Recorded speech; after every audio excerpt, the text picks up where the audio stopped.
السلام عليكم ورحمة الله وبركاته. إن الحمد لله نحمده ونستعينه ونستغفره ونعوذ بالله من شرور أنفسنا ومن سيئات أعمالنا وصلى الله على سيدنا محمد وعلى آله وصحبه أجمعين. Haray musik bejul behideng fut ito ka daftar mewi yatelo al-wajiz. Haray hiden tori jama on kala daro di video ji do haray hibe wawi abonagol o chaîne do sabu haray darsuji buino wadede ton balaga no wadede nahu no wadede haray dum non ko wadira kanum kadi haray ko fi Allah wana e wadirede sabu haray aduna o yaaji hande haray no wodi no kele go katawata haray janna be ala haray ko dum addi men yo men wadu dido haray kadi meden tori si tay woni haray be haray jama on abono chaîne ji do haray kadi haray ko dum woni haray chaîne go kanyum kadi no wodi wiete do lawol kisal haray ben non kadi no kipani en e bowal go fi wallitagol kadi na do haray hede tori jama on ko dum woni de tawde jama on haray no mari internet ji gatuji mabbe haray hede tori be abonagol e sifadi chaîne ji do fi be wallitor e kadi na meden sabu haray jama on no yobude facture ji haray ko tori den Allah ko taw haray facture ji do haray di sey tan do to e yawmal qiyamah wonde ma hiden dari di internet ji ko Allah hedi yarli haray musibbe julbe en fuddito to do ka deftere al-wajiz li Dr. Abdul Azim al-Badawi hafizahullah e jangono hanka hewtude ma yakrahu fi'luhu fi salati piiji anyaaɗi ɗin yo on tigi waɗu ka nder julde piiji anyaaɗi waɗugol ɗin ka nder julde ma yukrahu piiji anyaaɗin fi'luhu gollugol ɗi fi salati ka julde haray non musidɓe julɓe kon ɗum innete ko wiyete karaha haray ko janguɓe usul ɓe wi'a inni ko woni ko innete goɗɗum no aña ko kala ko hara ko Allahu subhanahu wa ta'ala yamirma ya terto kono o forsali ma tertagol ko ɗum woni alkaraha fil inda ulama il usul malum haray ko angal waɗugol ngol ɓuri moƴƴude e ɗi waɗugol ngol janguɓe go ko ɗum ɗon ɓe waɗirimo ta'rif angal waɗugol ngol ko ɗum ɓuri moƴƴude e ɗi waɗugol ngol ko ɗum ɗon innete haray ko piiji añaani ara ɗum ɗum al abathu fi bi thawbi aw al badani li ghayri hada ko fijirgol conci mum ɗimma ɓandu mum ɗum tawata hara on tigi jogaki nganto haray e ede de ngandi wobbe ndara si tay no juulude ndara conci mum ɗin wobbe ndara haray ko ɗoni ɓandu maɓɓe ɗum sifa ɗin ɗon piiji wobbe ndara montor mum on haray ɗum ɗon fof si tawi woni a ala ko wiyete nganto haray ha naasiɗa juulude ya ndaru ɗin ɗon piiji ma fijira conci ma ɗin ma ɗum ɓandu ma ɗum sabu haray ittama e hadisa an mu'ayqib أن النبي صلى الله عليه وسلم وندم نولادو قال بما كيف الرجل نتلو يسوي التراب منفبدرا كدوني بولاري حيث يسجد كأو سجدتو قال بما إن كنت فاعلا سيوني بودا haray fa wahidatun waɗude wotere haray ko o sahabajo ɗo landinulaɗo sallllahu alayhi wa sallam haray himo wawi feppidirde kaw sujjata ɗon o sujja ka jarendi nulaɗo magi haray ko angal waɗugol ɓuuri moƴƴude kono si tawi be waɗa haray ya waɗude wotere haray no musidɓe julɓe oɗo hadisa ko fewdo juulirɗe ɗen wonuno hari ɗe daɗɗaka hari on tuma weƴƴitaka haray noon ɓay haray loope no woodi nokkeli goo ma ko nande e muɗum est ce que haray ma ɗum hara nokkeli goo kaaƴe no waɗi ma nokkeli goo harano ɓurdi nokkugo no towi nokkugo no joli oɗo no sahabajo wallande est ce que nunaɗo miɗo wawi feppidirgol kadi sujjata ɗon nulaɗo ma ko hiyi kono konde wotere saabu hina darde wo darde feppidira darde wo darde feppidira sowona ɗum haray anga yaltika julde saabu haray a waɗi haray ala ko wiyete khushu ala ko woni yankinade haray feppingol golde wotere e inni ɗiɗo kañum kadi o hadisa ɗo ko fewno juulirɗe ɗe wonno hari daɗɗaka hari jama on kaka leydi sujjata amma noon hande sifa ɗiɗo hadisaji haray enen e giwiɗo oɗo e oɗo sa'i haray hande juulirɗe ɗe fof ɗo waɗa moket ma no weƴƴita gate haray oɗo hadisa on haray ko ɓuuri moƴƴude ko tertagol e hayde wotere on haray hande kadi ana haray ɗiɗaɓum ɗum kadi al ihtisaru haray ko jogitagol keeci mum ɗi wa huwa ɗum an yada al musalli kono juulowo on waɗata yadahu juuɗe makko ɗe ala khasirati ka keeci makko daroragol ni a jogito keeci mum ɗin ma ɗum ñoƴƴa ɗo haray ɗum ɗon kañum kadi haray koko aña ittama e seydina hurayra kala ɓe maki nuhiya an yusalliya haray haɗama yo arrajulu muhtasiran neɗɗo haɗama yo juulo haray himo jogiti keeci makko ɗi tataɓuɗu rafu lbasari ila samai haray ko ɗum woni ɓantugol gite mum ɗen ka asama ɗum kadi no aña ittama e seydina aba hurayra ɓe maki latantahiyanna aqwamun an rafihim absarahum wallahi haray himɓe ɓen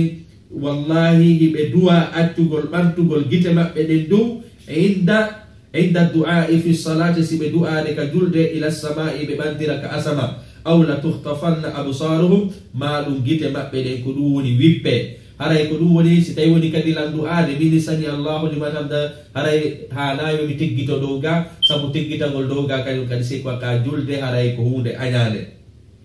haray non dum do ko haray hadisa ko ari ko siga li tahdid haray ko indugol ko yonti di terto few la yabunu al iltifatu li ghayri hajatin haray ko yejjitagol hara alda e nafa haray non dum kanyum kadi itama e sayyidia Aisha be maki sa'altu Rasulullah sallallahu alaihi wasallam an iltifati bi salati bi ladika duladu sallallahu alaihi wasallam nyawore itagol ka dulde faqala be maki huwa itagongol ikhtilasun ku wippande yahtalisu shaytanu de shaytan wippimo min salati al-abd de shaytan wippoto min salati al-abd ka julde haray jiya do haray ko dum don kanyum kadi no hada itagongol ka julde si tawi woni hara alda e nafa amma no si no wondi e nafa inne wano hara bobo no wullude baawo ma do hara bobo no ladude ma ko dande dipidi kala ko tawata hara masibo no e baamu hara da wawi itagol andara hara dum no bonnalima e julde ne amma no si tawi woni ayi to woni fi itagol hara dum no wona ko haani ko dum be nani bi ghairi haja yani bi ghairi darura hara wona ala ganto hara jawabu dum kadi an nazaru darugol ila ma yulhi e kala ko dum woni hara ko dum cuudinta bernde mane e kala ko yaltinta ga bernde mane hara dum don kanyum kadi no hada sabu itama e sayda Aisha anna nabiy sallallahu alaihi wasallam wanda manulado salla fi khamisatin be juliri doleke ko woni doleke kaftane inne kaftane laha alamu tayhib on kaftane no bari desendi faqala inno mari pirilti faqala nulado maki shagalatni alamu hadi hara ko woni pirilti ko pirinti la kon ka doleke dum do hadila yomi hebu ko yete khushu yankinare idhabu biha ko dum dette mo nabo ila abi jahmin ka be makete abi jahmin do waqtuni adda nollam bi ambijanihi ko dum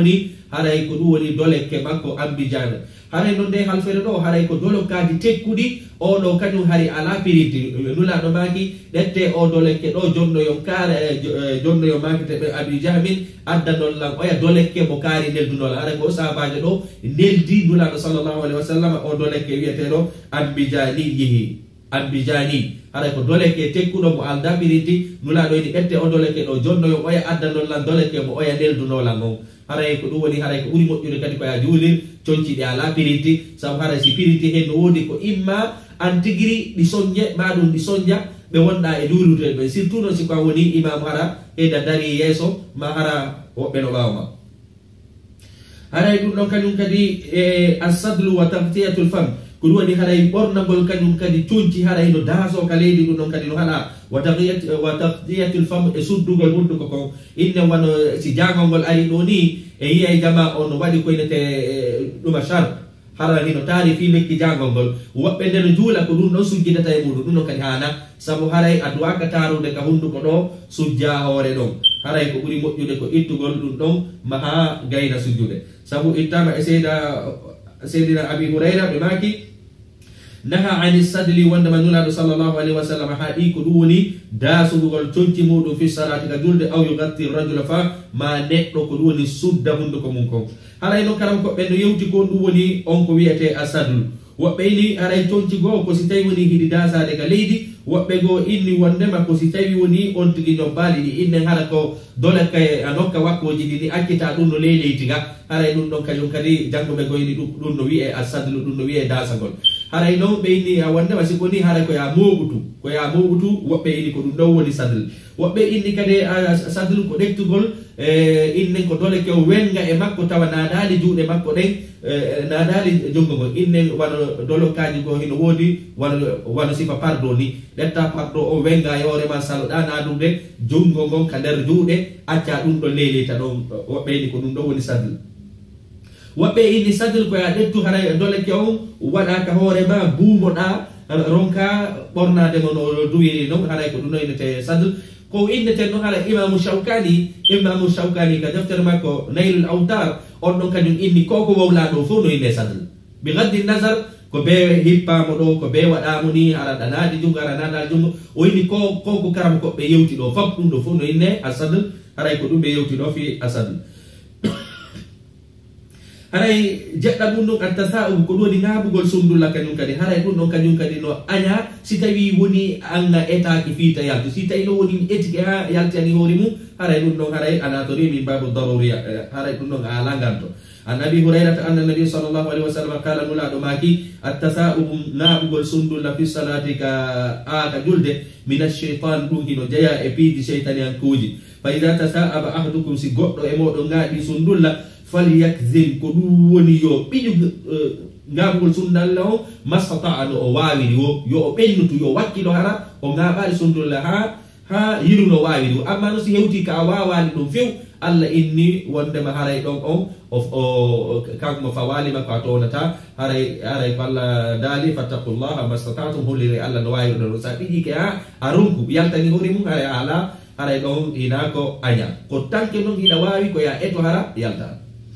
haray jeeɗaɗa mum albusaqu haray ko ɗum tuttugol jihatal qibla e tellen makka qibla aw an yaminihi maka sengo ñaamo haray ɗum ɗon kañum kadi no aña tuttugol ka e tellen makka qibla saabu ittama e seydina hadi jabir ɓe maki wondema nulaɗo sallllahu alayhi wa sallam ɓe maki inna ahadakum goɗɗo e moɗon ida qama yusalli so darani ke julde nde fa inna allaha tabaraka wa taala haray allah subhanahu wa taala haray ñimo wontiri qibala wajhi yeeso makko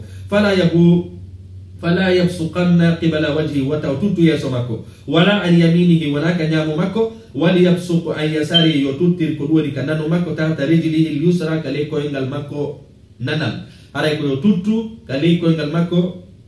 nanal fa in ajilat bihi badiratun falyaqul bi thawbi hakada si tawi no woni hara yaltiri ko ɗum woni yaltiri e angal feere makko haray yo waɗirni ثم توا ثوبه بعض على بعض نولادو haray hiɓɓidiri conci maɓɓe ni ɓenni haray si tawi woni be yalta tawi anga ronku foolima few haray ko ya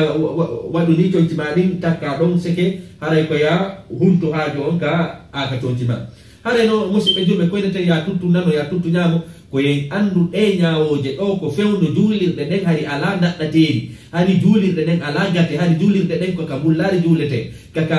ñaaridi juulete haray ɗe ñawoje ɗo hande a watan tuttude saabu haray kañum kadi annazafatu min al iman haray laabugol ngol no jeeya iman hande mokkati ji no waɗa piiji fof no waɗa ka juulirde haray ko inneten ɗum ɗo a wawi wo gollitirde ɗi hadisa ɗoji ɗo si tawi kaka sahara hara kaka yaasi ma ka ladde wonɗa kono haray ka juulirɗe ɗiɗo hade haddisaji hande haray ko ɗum woni en feƴƴino ɗo tashbikul asabi ko ɗum woni kañum kadi haray ko ɗum woni hiɓɓidiro jolkidirgol kolli ɗi waɗani ɗum ɗon kañum kadi haray no harmisiɗa ka ndere a julde jolkidirgol kolli ɗi ma ɗum kottino kolli ɗi ɗum ɗon kadi fof haray ɗum ɗon fof no aña ka nder julde haray nulaɗo sallllahu alayhi wa sallam ɓe maki ida tawadda ahadukum fi bayti si goɗɗo e mo salliki ka suudu mum ثم أتى المسجد وارك جولر كان في صلاته حتى يرجع هذا موكا جولغول ها أوتا فلا يقول هكذا وتا أو ويؤدندو سكتا أو ودندو وشبك بين أصابعه نلا جول كدير هكولة كدووني كل ما بني هذا سكوت يبي كسودو ها أوتا كسودو هذا تبي وني كوسبتا كبودو ما نتوك ملاك بنالا ينوين دانمو براجي كونون نايو جول كدير haray ko ɗum woni kolli makko ɗi jannguɓe ɓen ɗon waɗi ijtihad ɓe ɓeyditi ɗon haray ɗum ɗo par ce que illa on fi jolkidirgol ngol a ko on ɗum par ce que so tawi la juulude la jolkidirde yalta e nayla e ko wiyete husu haray kottino kolli kadi no natori e nde yewtere ɗo haray kañum kadi kafful sha'ri wa thawbi haray ko ɗum woni kadi haɓɓugol ko ɗum woni sukundu ɗum e conci ɗin haɓɓugol sukundu ɗum e conci ɗin ɗum ɗon kañum kadi haray na ko haali si tawi on tigi ɗon ka julde haray koko aña nulaɗo maki umirtu an asjuda ala saba haray mi yamirama yomi sujjirtere ɗen jeeɗiɗi e yewtino ɗen jeɗɗi la akuffu sha'ran ko ɗum woni na yomi tamuto sukundu wala thawban wona conci ɗin wona yomi moɓututo e sukundu man ɗuma kono noon addi a musidɓe juɓɓe par ce que siɗa mari sukundu a moɓitimi fi sujjugol accitaɗi ndu sujjo ine gara sukundu heerino ɗo mi moɓitandu ga fiita sukundu ɗum memu jarendi haray ko ɗum woni mi faalaka yankinanade Allah illatul hukumum ko fiyanu ɗum ɗo hare minana ko fi ɗum par ce que si tawi woni mi haɓɓi sukundu mi faalaka ndu tuna mi faalaka ɗum ko Allah fewtuɗa haray ako ɗum waɗi hinaya indu mi faalaka concaɗ ɗin tuna mi faalaka sukundan ɗum tuna mi faalaka ɗum ɗo haray ko ɗum waɗi haray no haɗa no aña yo goɗɗo waɗi ɗum saabu haray ɗa duwa yankinanade Allah ɗetta ko joguiɗa valeur kon fo wallinaka leydi holla Allah subhanahu wa ta'ala ko a maccuɗo haray ko kanko jeyma ko ɗum waɗi ɗiɗo piiji ɗo ɗi haɗa haray kañum kadi taqdimu rukbatayni ala alyadayni fi sujud attorgol ko ɗum woni koppi ɗin sakkitoro juuɗe ɗen ka suddugol haray ɗum ɗon kañum kadi haray koko aña haray non yewtereji molanaɗi hino sifa o masala ɗo kono haray en innino ko raɓɓinɗingol haray hiɗe tori faalaɗo yanñude o haray hilto ka defte jane haray an abi hurairata qala qala rasul sallallahu alaihi wasallam nulaɗo maki ida sajada ahadukum si goɗɗo e mon sujji fala yabruku ko ɗum woni wata o jitto kama yabruku lbairu wano ngeloba jittorto walyadaa yadayhi yo waɗi juuɗe makko ɗen qabla rukbatayhi waɗi koppi makko ɗin bastul yadayni fi sujudi ko ɗum woni fontugol juuɗe mum ɗen ka sujude haray ɗum ɗon kañum kadi haray ko ɗum woni hino aña an anas an nabi sallallahu alaihi wasallam nulaɗo maki idilu fotodire fi sujudi ka sujud wala yabsud ahadukum zira'aihi watamo wo wallin ko ɗum woni sogone munne inbisat al kalbi wano bareru wallinirta sogo juuɗe muɗum haray koɓe hadis o faandi ɗo hinaya silan sujjude nayomi ɗeftu ɗum ɗo fo mi wallinaka leydi wano bare no jooɗoto noon wallina koyɗe muɗum haray ɗum ɗon kañum kadi no aña ko hiɗa ko ɗo tum ko neweɗen tum tuggata ko heddi kon towna hara memi taaliga awa haray kañum kadi ko ɗum woni hara ɗum ɗo walaki ka leydi salatu bi hadrati ta'ami aw wa huwa yudafiu al akhbathayn haray kadi no aña duulugol hara ñaameteɗo ɓannama hara on tigi no faala yawde hurgo acca ha hiɗa faala yawde hurgo darnana julde haray ɗum ɗo kadi no haɗa si ɗum ɗon noon no waɗa ka juulirde ha on tigi ara inna fokkita salligagol tum hara no salligino hayno imam foɗɗika juulude inna yandi yo mi accu mi juulida mema julde jama on tuma noon mi yami salligoyo koyneten ɗum ɗo no aña saabu haray sa naati ay a heɓata ko woni alhusu haray harmingol haray añugol ɗiɗo piiji illatul hukme ko fiyo ɗum ɗum ɗo kañum kadi añana ko saabu haray a heɓata ko woni husu a heɓata ko woni yankinare haray kañum kadi ñaamete on kañum kadi no hiɗa si waguto ñewti si tawi woni ñaamete on ɓannama haray ko ɓuuri moƴƴude ko ya ñaamu kono noon kadi haray nayen faamuɗo saabu winduɗo deftere ndon ɗo on haray no woodi ko o ɓanginali ka masala ɗo saabu innugol haray deftere nden ko raɓɓininaali ko si tawi woni wagutu on no heddanima si mi ari mi tawi heeno ɓanna tawi wagutu on yaltay woni haray koyemi juulu e diyomi ñaamu ko si tawi woni hara wagutu on no heddi hay si tawi woni mi ñaami gayni aray wagutu on no heddi haray ko ɓuri moƴƴude ɗon koye mi attoro ñaamete on saabu haray woɓɓe no ɗetti kan haala ɗon fof eni si ñaamete ɓannama haray hannde kadi ko ɗum ɗo hikkinte yeesore ñaamugol koye indu ko si wagutu on heddi si wagutu on heddaki haray ko julde nden hikkina yeeso e hoore ñaamugol ngol haray ɗum ɗon kadi ittama e seyda aicha ɓe makki samitu nabi sallllahu alayhi wa sallam hiɓe maka la salata julde wonana bi hadrati ta'ami ko ɗum woni hara adduɗo ñaamete hara ñaamete no tawa wala ko ɗum woni julde alana on no saabu sa naati ka julde hara ñaamete no ɓanna ko ɗum woni hara a heɓata ko woni yankinare a julde nden wala wa huwa yudafi al akhbathayn wona kadi wonɗo e duñude ko ɗum woni haray ka soɓeji ɗiɗi ɗi yaltata ɗon on ɗo kañum kadi hara hiɗa juulude hiɗa faala yawde takkitade numa hiɗa faala yawde hurgo jano ɓeyni wondema julde alanama kono ɗo o laaɗo ko nafiyu honɗum ni laysa nafiyul haqiqa wona riwugol wodede hunde nden ɗo ko nafiyul kamal haray ko ɗum woni julde nden añama saabu hara nde timmali kono hen nafi julde nden boni ko ɗum waɗi ɓe waɗanimo ɗo wondema kaka makruhu ɓe waɗimo ɗo saabu la on haray na nafiyul haqiqa wona riwugol hunde nden tigiri sappo e nayi o musabaqati l imam ko attagol imam on an abi hurairata ittama seyda abi hurairata ɓeɗo kañum kadi maaki wondema nulaɗo sallllahu alayhi wa sallam ɓe maaki ama yakhsha ahadukum e goɗɗo e mon hulata ida rafa rasahu so ɓanti hoore makko nde qabla imam atto imam o an yajal allahu rasahu rasa himar nde allah waɗata hoore makko nde hoore mbabba aw yajal allahu suratahu surata himar ma allah waɗamo mbaadi makko ndi mbaadi mbabba haray noon jannguɓe ɓen ɗo woɓɓe noyni ko haqiqa tigiri si on tigi gerdi noon tun no gasa haray allah subhanahu wa taala ñande go no tijjaka o halka o watta babba maɗum haray Allah waɗa hoore makko de hoore babba haray non janguɓe go ini ɗum ɗo komin babil majaz ko haray na min babil haqiqa ni ko hakke ko tawata koko boni o waɗi haray ko ɗum woni Allah subhanahu wa ta'ala nandindinimo ɗo e babba sabu haray Allah no inni inna ankara al aswati la sawtul hamir ko ɓuri bonde e hitoji ɗin fo ko kanude e hitoji ɗin fo haray ko hito babba haray Allah nandindinimo e ko ɓuri kanude haray noon karamakoɓe go no yaari ko min babil haqiqa karamakoɓe go yaari ko min babi al majaz haray musidɓe julɓe ko ɗiɗo aña kañum kadi ka julde haray no aña ɗi buyi kañum kadi no woodi darugol montor mum o gaño dara piiji si tawi noon woni kadi hiɗa mari cellulaire ka nder jiifa ma o soni haray ɗum ɗon kañum kadi haray sa ɗanninalimo haray ɗum ɗon a waɗi ko haala e yewtay joni haray piiji aɗa dagi ɗi musidɓe julɓe haray ko ɗiɗo kañum kadi aña haray noon ko innete añaɗi buyi no woodi ɗi windaki ɗo kala ko sariya on inni ko sunna ya no joɗorte noon no ɓantirta juuɗe maɗen piiji ɗin fof no waɗirta noon sa waɗi sifa majji hara na ɗi sariya on yamiri ɗin haray ko inneten haray no aña joɗagol ngol sa joɗorike en façon ji goo haray no aña haray musidɓe julɓe haray ɗe tori kala ndaroɓe ɗe o vidéo ɗo haray ɗe toriɓe duwaw haray hiɗe tori jama on kañum kadi kala ndarɗo ɗo abonagol e o chaine ɗo kañum haray chaine ji goo kañum kadi hino woodi haray surtout noon chaine jo goo no wiye lawol kisal haray ɓen ɗon kañum kadi no hippani en e yolde moɗanade fiw wallitagol kadina saabu haray hande ka fewdiɗen ɗo hiɗe duwa enen kadi yaadude e aduna fewdiɗo on haray lan hatta ɗo wassalamu aleykum wa rahmatullahi wa barakatuh.